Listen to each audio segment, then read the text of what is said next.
in research-intensive universities, we can lose sight of the fact that actually the biggest impact that we as academics in the university can have is on the next generation. So yes, our research may be groundbreaking, but actually in terms of impact, the magnitude and scale that we can have is actually in our teaching. Welcome to People Doing Physics, the podcast that explores the personal side of the Cavendish Laboratory at the University of Cambridge. I'm Jacob Butler from the Outreach Office. And I'm Charlie Walker, a researcher at Cavendish Astrophysics.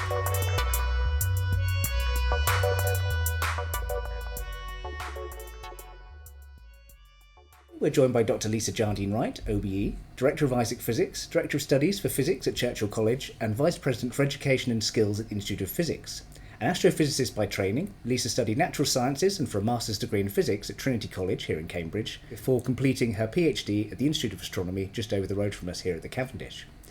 While there, she became involved in the Institute's outreach activities, contributing to the first Cambridge festivals and the regular public open evenings, before moving on to a postdoc that was split evenly between simulating the formation of spiral galaxies and outreach. Since then, she's been a media fellow at the Financial Times, Astronomy Consultant for the Royal Observatory, Outreach Officer and my manager here at the Cavendish, and co-founder of the internationally used Isaac Physics project.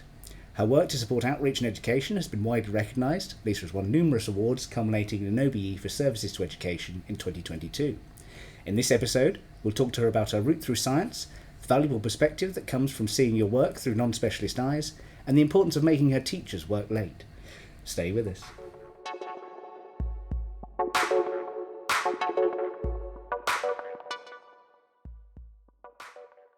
So firstly, welcome Lisa, thank you very much for joining us today. Pleasure, nice to be here. So as always, we'll start at the beginning. Now, was working in physics something you always wanted to do, or did you have other interests?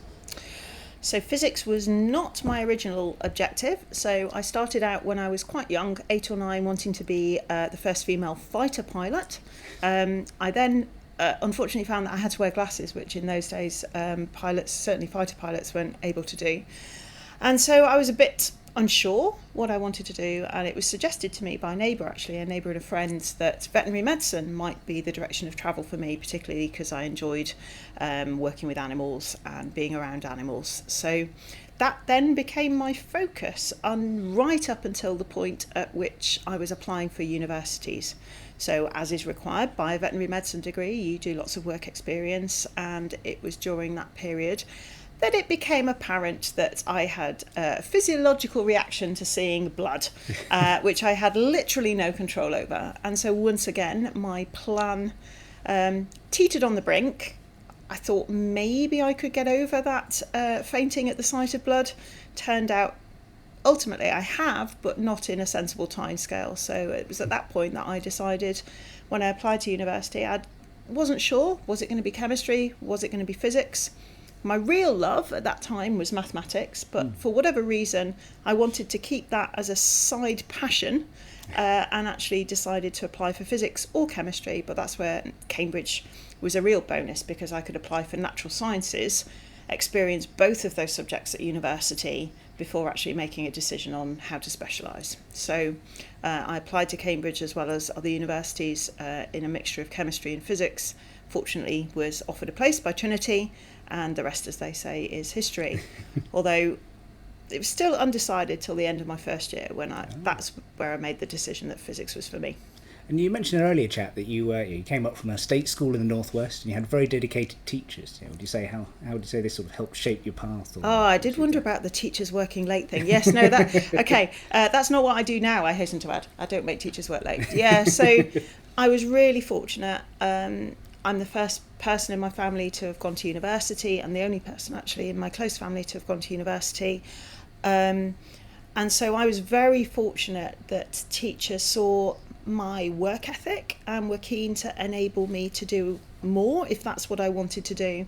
And so in particular in my secondary school, one of my teachers used to stay late on a Friday after school and work with me, because I'd already completed the work for the classroom, and so she would stay late and work through interesting problems with me on a Friday. Lovely. So you mentioned that you came to Cambridge to study natural sciences and what drew you to the course. Could you tell us a little bit more about what that was like? studying natural sciences here in Cambridge. Yeah. Well, I can say this both as a student and now as a director of studies. It is intense, right? I think one of the things that's really interesting about studying here is that what you realise later in life is that it trains you in a number of skills that you didn't realise that you were actually gathering along the way. So you come here to study natural sciences and specialise in physics or chemistry or materials or whatever that subject might be. But what you don't realise along the way is it's teaching lots of life skills, for example, resilience. So I think one of my biggest challenges in life is my own competitive spirit and the need, and this is entirely self-driven, this is not from, I had the need for external validation. So, thinking I was good enough myself wasn't always enough for me. And so the need to be the best, that can be a real positive, but it can also have its downsides as well. And particularly in a challenging environment where, you're working with students who are the top in their field. And so I think what that has taught me is a number of things, that self-brilliance is not necessarily the only way to succeed. And so what I developed was the benefit of hard work, really, and the understanding of hard work, the understanding that you're not going to get everything right all the time, and the importance of picking yourself up, dusting yourself off, and trying again. And that's really paid dividends.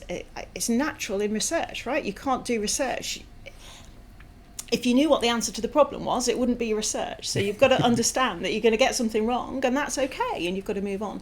So natural sciences was very good for that. It was intense. It is intense, but actually that intensity has really helped with life. And you don't realise that at the time. You just think, oh, this is really hard work, and this is a real challenge. But actually that's a real benefit for what you then go on to do later, because life's a lot harder. Yeah. And speaking of moving on, what was it that eventually prompted you to sort of settle on physics rather than chemistry? So that decision came at the end of the first year. So in my first year here I studied physics, chemistry, materials science and maths, and I think probably one other lesson that I learnt in natural sciences, which I try to pass on to my students now, is I wasn't always very strategic in my choices. So I would always pick to make life as difficult for myself as possible, right? And that's good in building resilience and making mistakes, and but it doesn't always necessarily lead to immediate success. And so those are important things to think about. In choosing physics, the attraction for me was in a way about the importance of mathematics, because it enabled me to use the maths that I loved and that I was good at. It also enabled me to think about the whys. So I was somebody that, even though I didn't necessarily know at an early age I wanted to be a physicist, I was always asking why, and so I wanted to understand why things happened, and gradually as that went through my degree, that led to sort of asking the really big questions about the universe and where galaxies came from, and all of those really, really big questions. So some people go into physics because they feel that that's the subject that can help them to really make a difference, and that's absolutely true. There are real roles within physics where you can make a massive difference. For me, it was about the big questions. Often say to our visitors, school students, that physics is for people who can't stop themselves asking why. They want to just dig down into the absolute fundamentals. So after graduating, were you certain that you wanted to continue into academia, or were there other options that you were exploring? I always wanted to do a PhD. So for some bizarre reason, I had the plan when I was fortunate to get my place at Cambridge. I decided that I was going to do my undergraduate at Cambridge and I was going to go and do a PhD at Oxford. Setting the bar low. Yeah, random decisions. But in actual fact, as I went through, I became interested, and I returned briefly to my idea of planes and being a pilot, in that I applied for a job in artificial intelligence for logistics at the Royal Air Force as a civilian, and I actually was given that position with a PhD part-time. Oh, wow. And that was a real tempting offer, but in the end I decided that actually I always wanted to get things done. I was always rushing to the end, which again is not something I think about now. But that would have taken 7 or more years and working part time and doing the PhD. And I was fortunate enough to receive some PhD offers at various universities, Durham, Oxford, and here. And so I decided that actually the full-time PhD was the way I wanted to go, and in astrophysics as well. Oh. So. And what was it about that appealed to you about doing a PhD here at Cambridge? So why didn't I go elsewhere? Why did I stay in Cambridge? I think partly. Why not Oxford? Yeah. Why not Oxford? Why did I not follow through with the original plan? I originally grew up in a relatively small town, small village actually, and I was never drawn to big cities, and that was part of the attraction of Cambridge as an undergraduate, really. I didn't apply to Imperial because the idea of London was all a bit scary for me, and it was too big a city. And so just having been here, having felt at home here, the Institute of Astronomy has a phenomenal reputation in astrophysics. And so that just appealed to me. The other thing about the Institute of Astronomy is that you had a while to decide on your particular specialism within your PhD, and that worked really well for me. So I think it was the first term, around 3 months to talk to professionals and specialists in various fields. I knew I wanted to do theory and computation and the mathematical side of things, but I wasn't quite sure whether that was going to be stellar evolution or whether it was going to be galaxies or cosmology or what it was going to be. So there was a real appeal to that particular structure. Yeah, sort of be in that environment and to explore these questions with the people you'd actually end up doing them with. Absolutely, yeah. You also mentioned this was around the time you began to get involved in outreach. Can you tell us a little bit more about the sort of things you got up to there? Yeah, so I finished my PhD in 2002. So between 2000 and 2002, I would say, started the sort of boom in the need for outreach. So as you're probably aware, the number of students studying A-level physics has declined over a number of years. There are around 32,000, whereas in the 1950s there were more than nearly 60,000 students taking A-level physics. And so the need for outreach and for departments to have an outreach officer and do outreach, work with schools, work with the general public, became increasingly important. I was really interested in lectures and giving lectures and giving talks, and so that started with the early science festivals here in Cambridge. And so I was designing some activities for people to be able to spend, and students to be able to spend 5 minutes doing as they were wandering around the various stands in the centre of Cambridge. And that basically grew from that point onwards to the point at which astronomy decided to have a dedicated part-time position to that. Hence the half-time outreach, half-time postdoc when I'd finished my PhD. You mentioned that you had a half-time outreach, half-time research postdoc at the Institute of Astronomy after your PhD. Could you tell us a little bit more about kind of the initiatives that you're involved with on the outreach side of things? Yeah, so the Institute of Astronomy, I think that I'd have to look, but I think what I'm about to describe actually predates that part-time outreach position, and that's that the Institute of Astronomy have some optical telescopes here in Cambridge, and so they'd have open evenings every Wednesday night, and they still do from October through to March, and the public could come and look through the telescopes. But I sort of developed that initiative to include a lecture, because one of the things, unfortunately, here in Cambridge is it's cloudy quite often. And so people being able to predict whether it was worth coming out, whether they'd be able to use the telescopes, at least by having a lecture beforehand, there was something for them to come out for. And then quite often over the space of an hour, the skies would clear and you could then go and use the telescopes.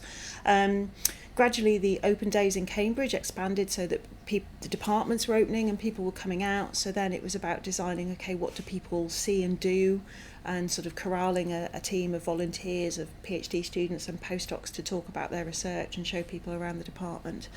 But gradually I became more and more interested in that. My research, theoretical, computational, was quite isolated. It's something I quite often could do in my office on my own. This is way before the days of remote working, and so sort of working in outreach gave me the much bigger perspective on what my work was doing. So, asking the bigger questions, and actually working in outreach enabled me to take a step back and say, well, actually, how does this fit in the biggest picture of what we're trying to discover in astrophysics? So I found it incredibly valuable for grounding me in, rather than becoming absolutely niche in my research, seeing how that fits into the bigger picture and also making connections as well. That was hugely valuable. So I saw this position called the British Association for the Advancement of Science Media Fellowship, and I spoke to the department about whether I would be able to take time out to do that. And they were in agreement, and so I applied for it, and I was fortunate. I think there were probably about 8 or 9 of us, and we were given different positions in media, print media, radio, TV, and so I was posted at the Financial Times working with Clive Cookson, and that was a really fascinating experience. From day one, they allowed me to write my own articles to be printed in the real national and international paper. And so I was given some press releases, told to find something interesting and write 400 words. And that was quite a drop in the deep end. But key life lessons as well, in that the editor said to me, look, however, whatever you write, you will be edited. So this idea of perfectionism and, I have to produce something that nobody needs to correct, that went out the window immediately. And actually I was comfortable with that, because he wasn't saying, well, because you're new, I'm going to specifically edit your piece of work. This happens to everybody, this is how it is, get on, do it, move on.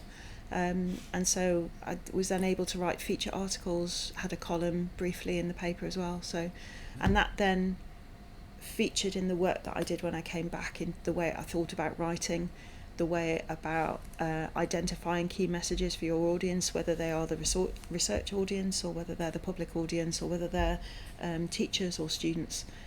So I found that incredibly valuable.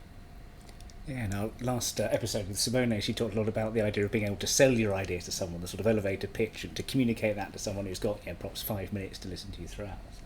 Why do I care? I mean, that sounds like a really rude question to ask somebody, but actually it's really important.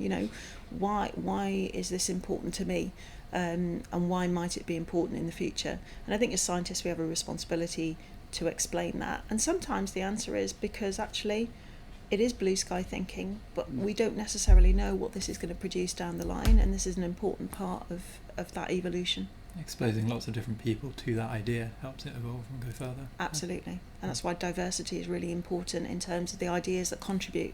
So bringing people together from all over the world, from all different backgrounds, that gives different perspectives.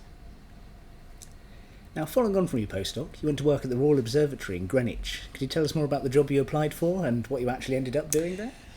Yeah, so again, another opportunity arose, and I was at this point doing half and half, so half postdoc, half outreach officer position at the IOA, and it was the job was advertised as the public astronomer for a new renovation of the Harrison galleries at the Royal Observatory, and also the build of a new planetarium.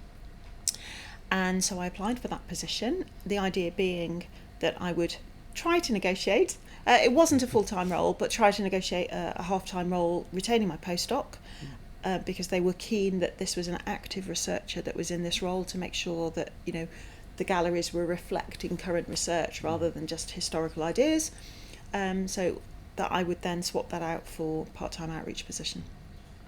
In actual fact, I wasn't offered the advertised role, but I was contacted after my interview to say, actually, we'd like you to think about taking a different role that's still working on this project, but it's a more hands-on. So it's less a sort of part-time consultancy type role, but you're there at the nuts and bolts of how we actually deliver this exhibition. And so, again, negotiated with the IOA, spoke to the IOA, they were hugely supportive. And so that's how my role evolved. I retained my postdoc, but had this position with the Royal Observatory. And that involved basically working with design teams and project managers and architects to decide on what the content for these galleries would be. Working with some people called interpretation consultants. In a way, I became the interpreter between the researcher and the people that would actually design the galleries. That was incredibly helpful for me, understanding how to get from A to B, from the researcher to the public.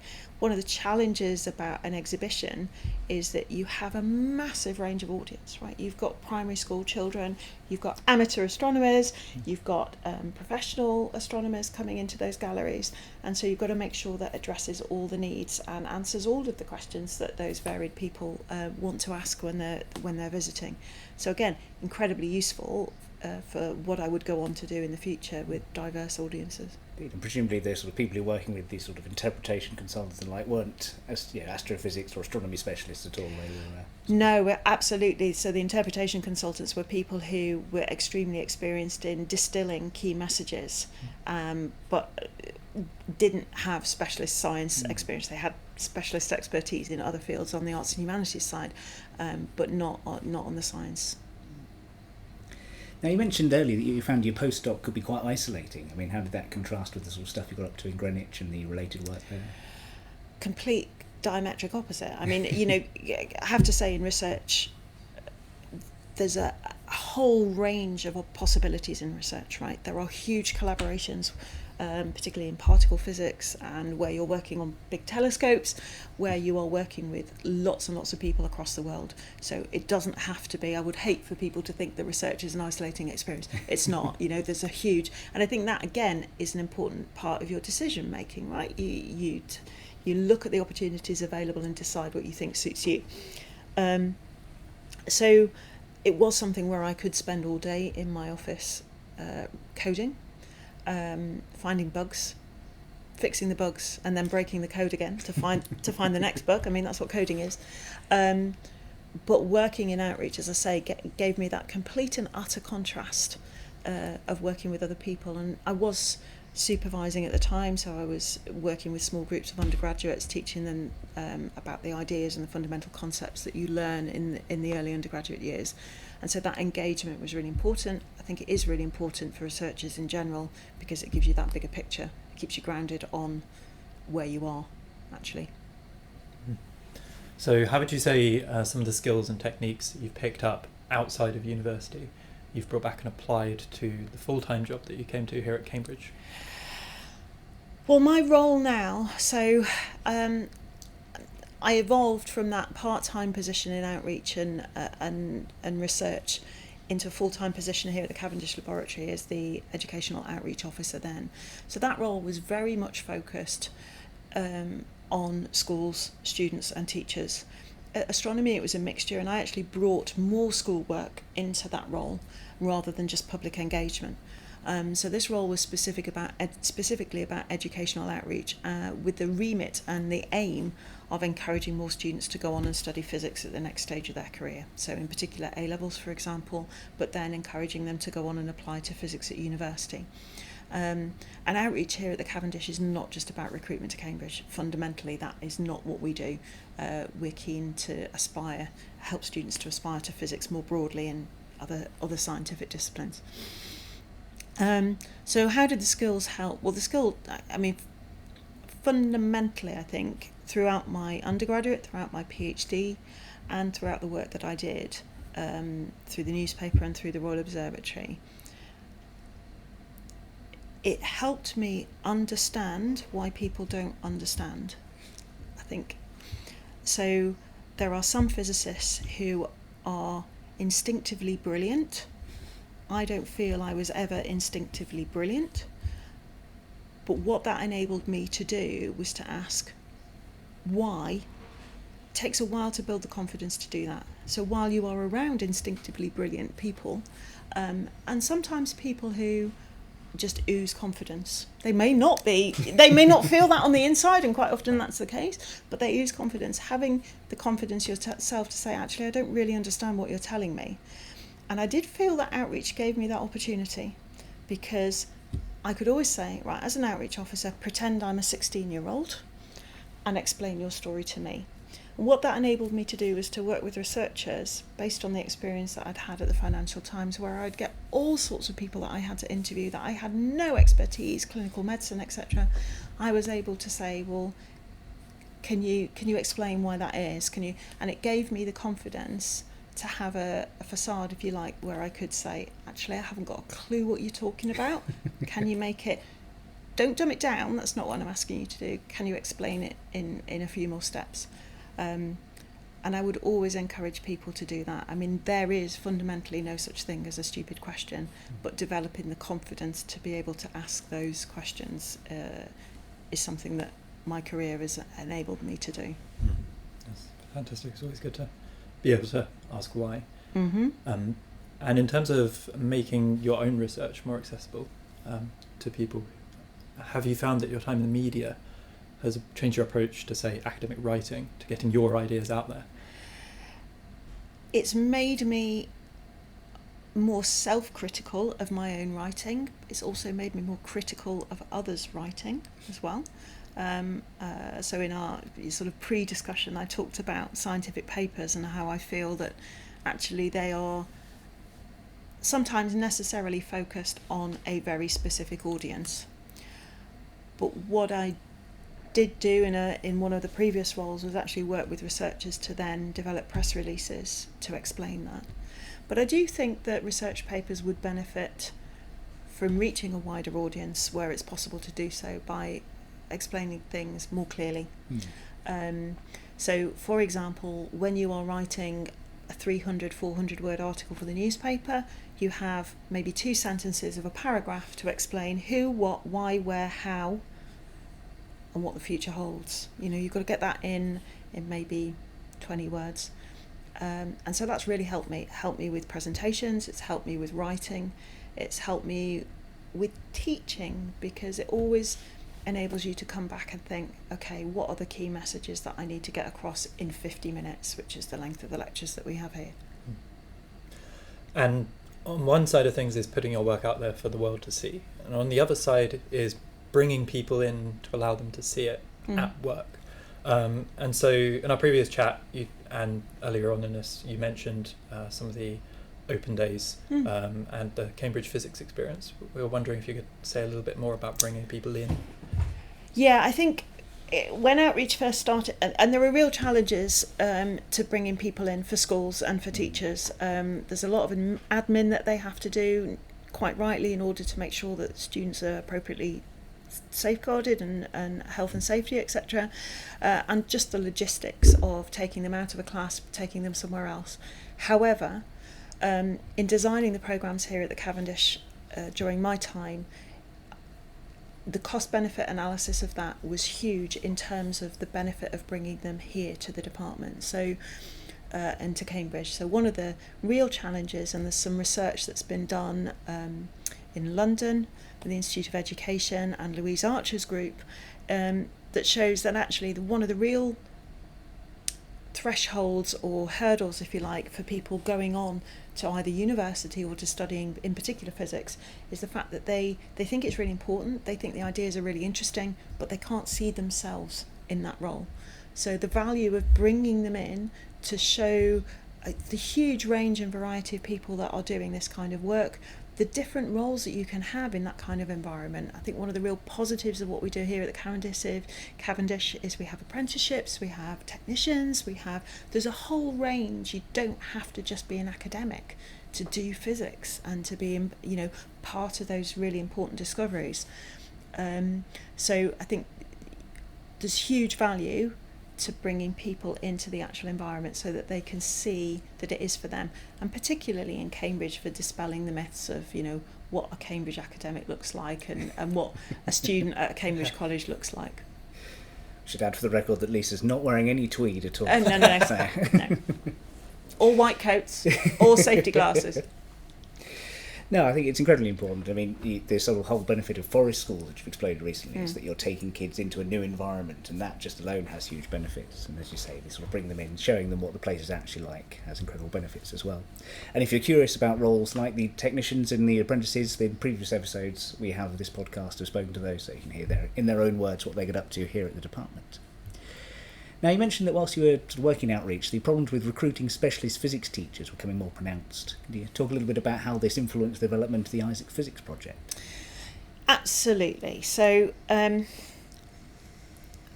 I'm working with undergraduates, the one thing that absolutely shines through in all of the conversations that I have about, why are you interested in, whether it's physics or chemistry or materials or earth sciences or whatever it is.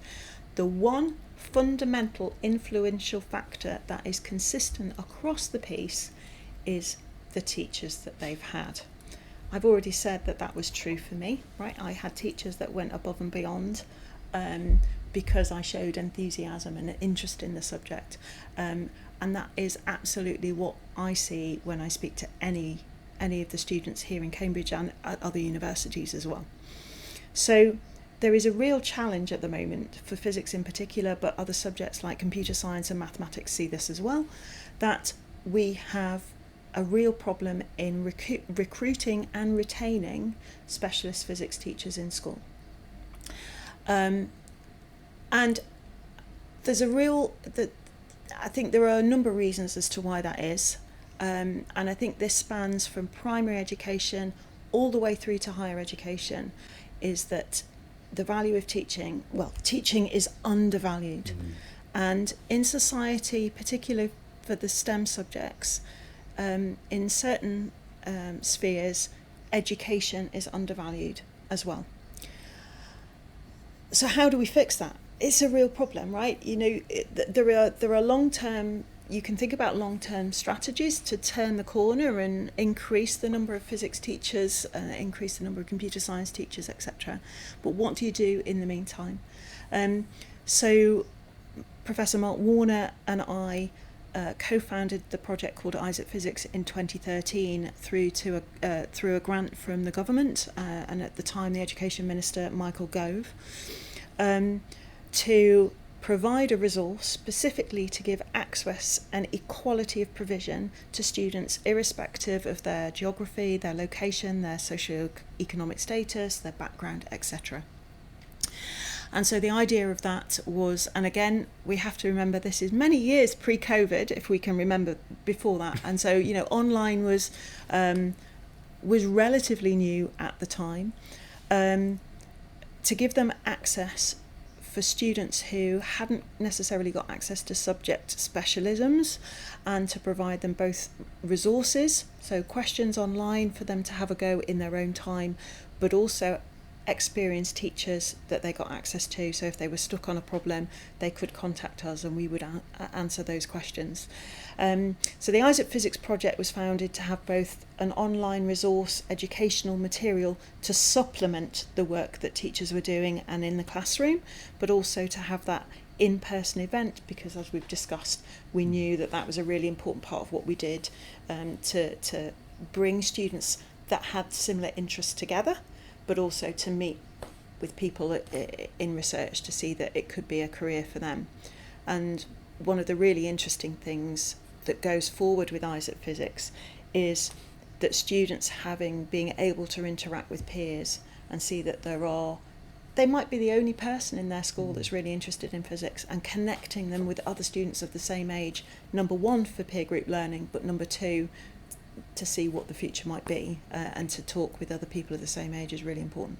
Indeed, to find people who are just the same sort of nerdiness as you, I think, is one of the things I really enjoyed about doing a physics degree. Absolutely. And to see people who are, doing physics from really very different backgrounds and coming at it from a very different point of view. That's the fundamentally important thing, right? Indeed.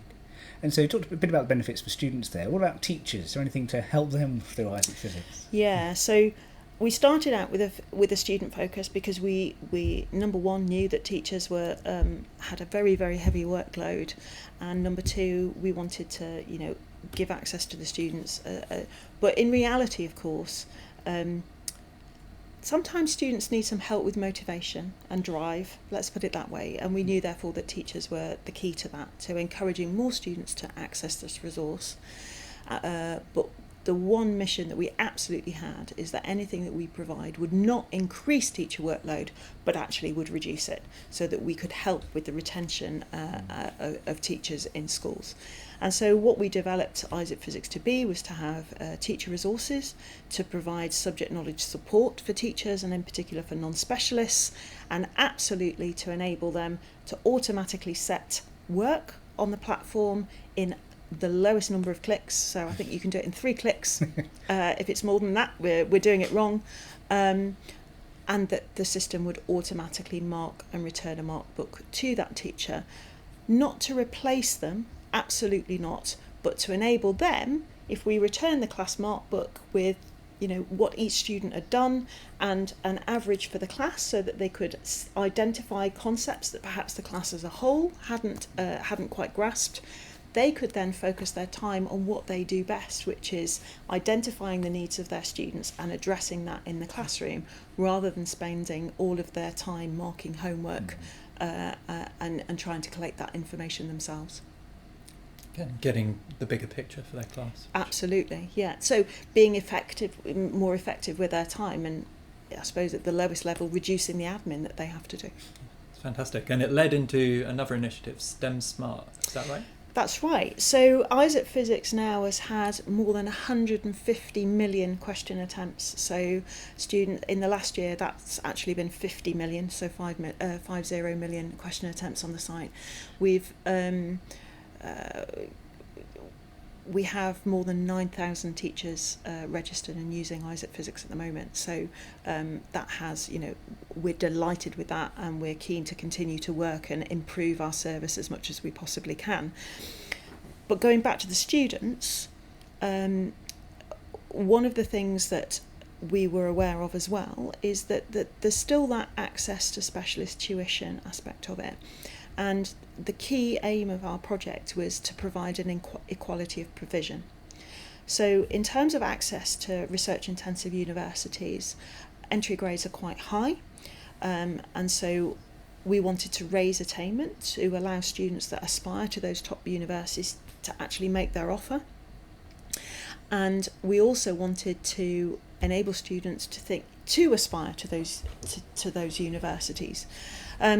And one might say that, if you have the socio-economic status to be able to buy extra tuition, so you go to school, you have your lessons, but then you might have an extra private tutor on the side, that's all well and good, but the majority of students can't do that. And so STEM Smart was effectively a long-term project, a long-term programme for students. They join us in the January of year 12 or first year of sixth form, so they've had a term at school, and then they join our programme, and we support them with online homework each week and a weekly tutorial for every science subject that they study, all the way through until when they take their exams at the end of year 13.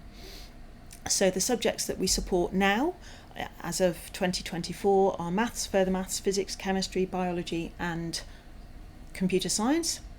And the students basically follow whichever subjects they're studying at school. So if they're doing biology, chemistry, maths, then they follow those on the programme. And the evidence that we have, we're on our third cohort of students. The evidence that we have so far is that for students that continue to engage with us, we do have evidence that we raise their attainment. So their A-level scores are higher than their peers who didn't engage with the programme. And we also have, general aspiration raising that they declare themselves. So one student in particular independently sent in a letter during their exam period saying to us, well, when I started sixth form, I was quite anxious about it. I was in quite a challenging place. I was quite worried about it. My plan was to apply to universities that gave unconditional offers, so I didn't have to get any particular grades. But as a result of STEM Smart, I applied to Cambridge. Didn't get an offer, but I did get an offer from a really, from a top university, and without this programme I would just never have dreamed of doing that. And that's only one example, of course, but stories like that inspire you to continue doing what you're doing. Yeah, it must make you feel like you're making a difference. Absolutely, yeah. And it sounds like there are potentially opportunities for those here at the department to get more involved as well, is that right? So as part of STEM Smart, the way the structure works is so the Isaac Physics team support the first phase, where we do the tutorials each week in a very large group. But what we do encourage during that first phase is undergraduates to volunteer as mentors. So the school students that we call, well, they call themselves actually STEM Smarties. That was the name that they wanted to use, so that's what we've gone with. So the STEM Smarties meet with a mentor, which is usually an undergraduate, once a fortnight, to generally talk about aspirations, what it's like to be an undergraduate, applying to university, general things. And then in the second phase of the programme, students who actively engage with us are able to choose if they would like to be in smaller groups. So our large group tutorials are online, they're active and live and interactive, but they probably include 200 to 300 students at a time. And so this opportunity is for smaller group tutorials of around 10 to 15 students, and Cambridge supervisors can volunteer to participate in that and work with these students. And so actually it's very, very timely that we're about to be advertising for that opportunity for people to volunteer. So we're looking at third, fourth year undergraduates, so final year undergraduates, and then postgrads and postdocs to participate in that. Lovely, and I'm sure if anyone's interested in that, they can find your contact details online and through our show notes as well, I'd imagine. Absolutely. Contact either stemsmart@isaacphysics.org is the best email address to let us know if you're interested or ask any questions. Lovely. And finally, what does the future hold for you? And in particular, are you looking forward to the move over to the new Ray Dolby Centre? I'm very excited. The new Ray Dolby Centre looks absolutely amazing, even from the outside, and I have been fortunate to have a glimpse on the inside as well, which is really, really good. We are looking forward to it. I think it offers a lot of opportunities for what we do, bringing students in. I'm thinking to the future about a large-scale conferencing about physics education. The one thing that I would like to just mention and go back to that I think is really, really important is that as I said, from primary all the way through to higher education, and I think in research-intensive universities we can lose sight of the fact that actually the biggest impact that we as academics in the university can have is on the next generation. So yes, our research may be groundbreaking, but actually in terms of impact, the magnitude and scale that we can have is actually in our teaching.